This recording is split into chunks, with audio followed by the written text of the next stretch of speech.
వెయ్యి తలలు కలిగిన జగన్నాథుని బొడ్డులో బంగారు పద్మం, బంగారు పద్మంలో చతుర్ముఖ బ్రహ్మ, బ్రహ్మ యొక్క మానసపుత్రుల్లో కన్నుల్లోంచి అత్రి మహర్షి పుట్టినాడు. ఆ అత్రి మహర్షికి చంద్రుడు దయించినాడు. ఆ చంద్రుడికి ఉపనయనం చేసి బృహస్పతి దగ్గరికి వేద విద్యలు నేర్చుకోవడానికి పంపించినాడు. 12 సంవత్సరాలు అయిపోయింది. ఈ యొక్క పీజీ చేస్తే అయిపోయాయి 1 సంవత్సరం. ఈ లోపల దేవేంద్రుడు ఉత్తర రాశి వాయుదేవునితో పంపించాడు. బృహస్పతి గురుదేవా రాజసూయాగం వరించందలంచిది వచ్చి నిర్విఘ్నంబుగా నా యాగమ్మును సంరక్షింప నీలే భారంబు సుమ్మా. గురుదేవా 20 రోజులు రాజయాగం చేస్తున్నాను నేను, దేవలోకం వచ్చి యజ్ఞాన్ని నివర్తించే భారం నీదే అని చెప్పినాడు. బృహస్పతి దేవగురు పోవాలి కదా, మరి ఎలా? మన ఆశ్రమం బాధ్యత ఎవరికైనా అప్పయిపోవాలి కదా.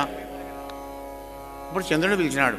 చంద్ర, నేను యజ్ఞమ్ము నుండి తిరిగి వచ్చినంత వరకు తారను సంరక్షింపుచు ఆశ్రమమును రక్షించి నా కుమారునిగా ఉండుము చంద్ర. అలాగే గురుదేవా అన్నాడు. పాపం ఏం చేస్తాడు మరి. శుక్రాచార్యుడు ఎప్పుడైతే బృహస్పతి వెళ్ళిపోయినాడో, శుక్రాచార్యులు వాళ్ళ కామరూపంలో వెళ్ళి తార హృదయంలో వచ్చి కామ ప్రేరణ కలిగించి మెల్లగ చంద్రుని బలత్కారం చేసింది. వనిత తనంతట తానై వలిస్తే ఇంత నిరాకరణ చేస్తావా చంద్ర? ఎందుకు నీ అందం, ఎందుకు నీ యవ్వనం, కాల్పన నీ మాటలతోని మరిగించి ఇంకేముంది చంద్రుని వశం చేసుకొని చంద్రుడు తారాచంద్రుడు ఇద్దరు వెళ్ళారు. 20 రోజులకు అయ్యగారు వచ్చే వరకు ఆశ్రమం కాళీ భార్య కాళీ. పెద్ద పంచాయతీ జరిగింది, ఎంతోమంది పోయినారు, అంతమంది వాపసు కొట్టాడు. ఆఖరు బ్రహ్మదేవుడు వచ్చాడు జడ్జిమెంట్కి. ఆ యొక్క బ్రహ్మదేవుడు చెప్పినాడు, తారా ఇది న్యాయమేనా? చంద్ర ఇదేం పని, పంపి నేను తీసుకువచ్చే కనుక నేను పంపమంటావా? అదే వచ్చింది, దాని బొమ్మను నేను వద్దన్నానా?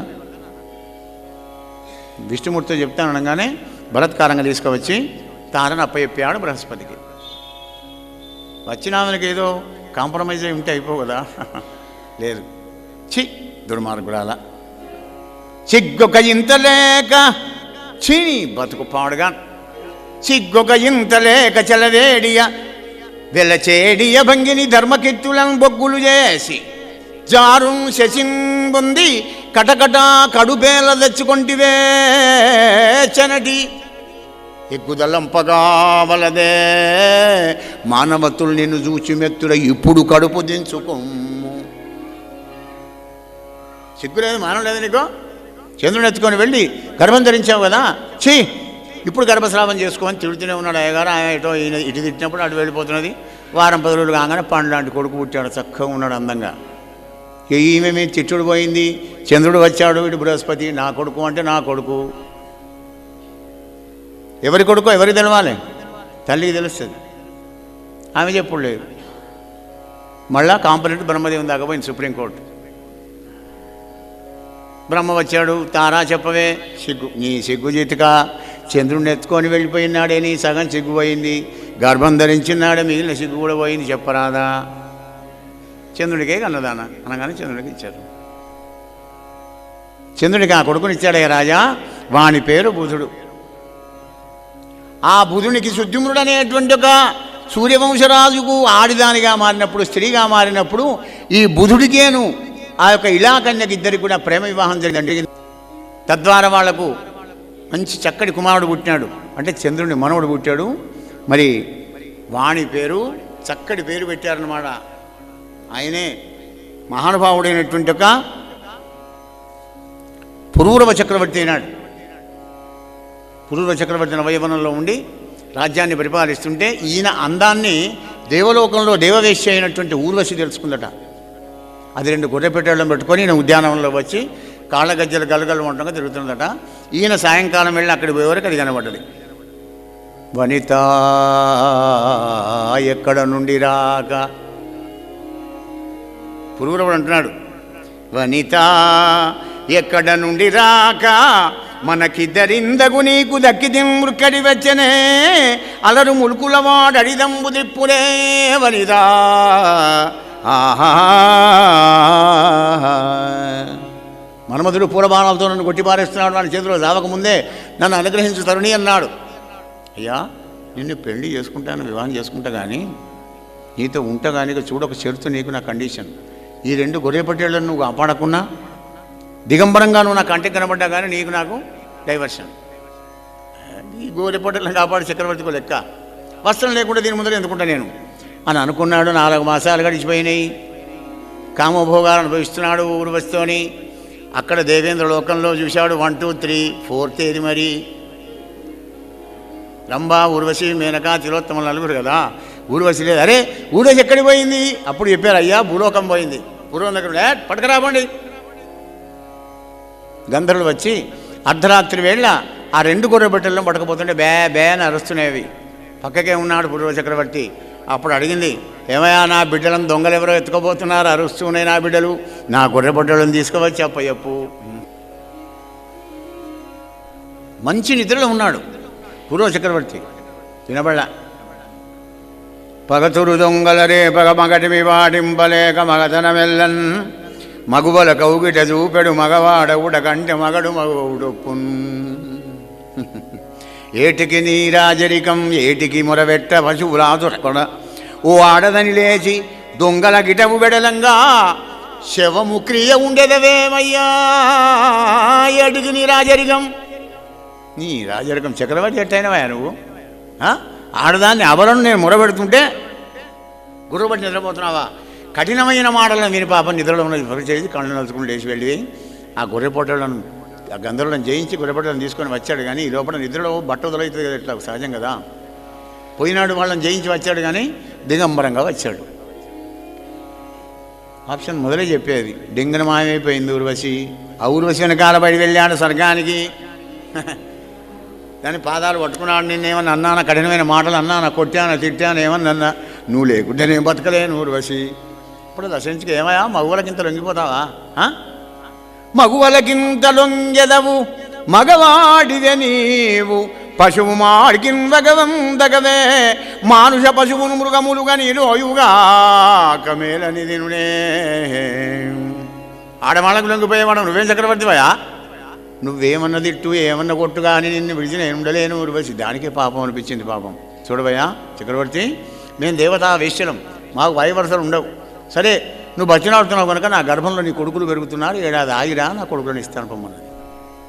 భూలోకం వచ్చి పూర్వ చక్రవర్తికి పెద్ద యజ్ఞం చేసి సంవత్సరం అయిన తర్వాత మళ్ళీ సర్వలోకం పోయి ఆ ఊర్వశి గర్భంలో ఉన్నటువంటి ఒక పిల్లవాళ్లను ఆయువు, శృతాయువు, సత్యాయువు, రయుండు, జయుండు, విజయుండు అనగా 6 పుత్రులు.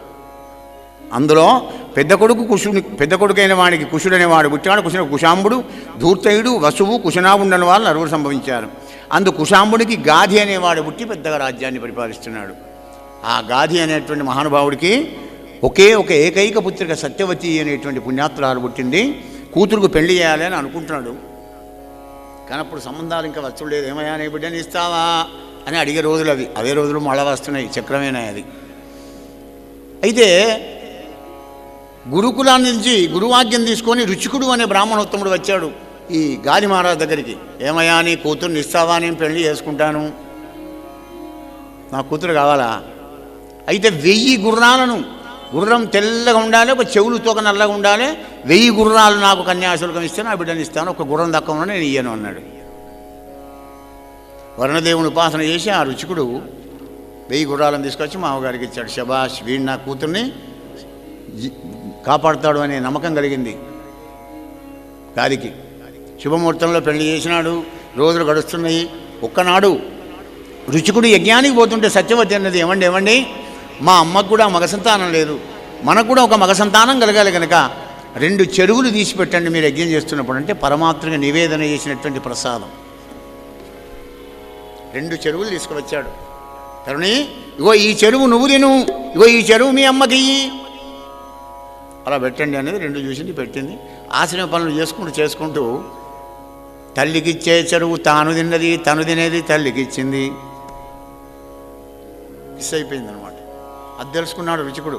అయ్యయ్యో ఎంత పని చేశావే సత్యవతి, తల్లి చెరువు నీవు దాల్చి నీ చెరువు తల్లి పాలనెడితివి తరళ నేత్ర కొమ్మ ఇంక నీకు క్రూరుండు బుట్టు మీ అమ్మ బ్రహ్మ విధుని అనగునిగను పొమ్మా. నువ్వు తినే తినక మీ అమ్మకి ఎందుకు ఇచ్చావు? మీ అమ్మ సజ్జనుని కంటది, సాత్వికుణ్ణి. మరి నీకో క్రూరుడు పుడతాడు పొమ్మని అనగానే ఏడుస్తుంది సత్యవతి. తొలుచూడు కానుపు మొదటి సంతానం ఇటువంటి క్రూరుడు పుడితే నేను ఎలా భరించగలనండి పదాలు పట్టుకొని ఏడ్చింది. భార్య ఏడుపును పాపం అని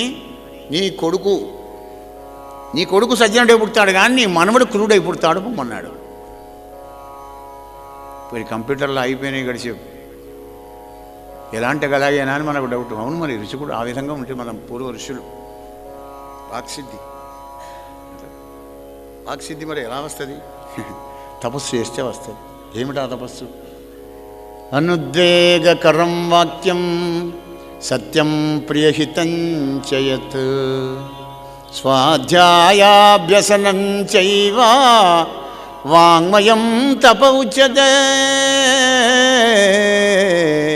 అనుద్వేగకరం వాక్యం సత్యం ప్రియహితం చయత్.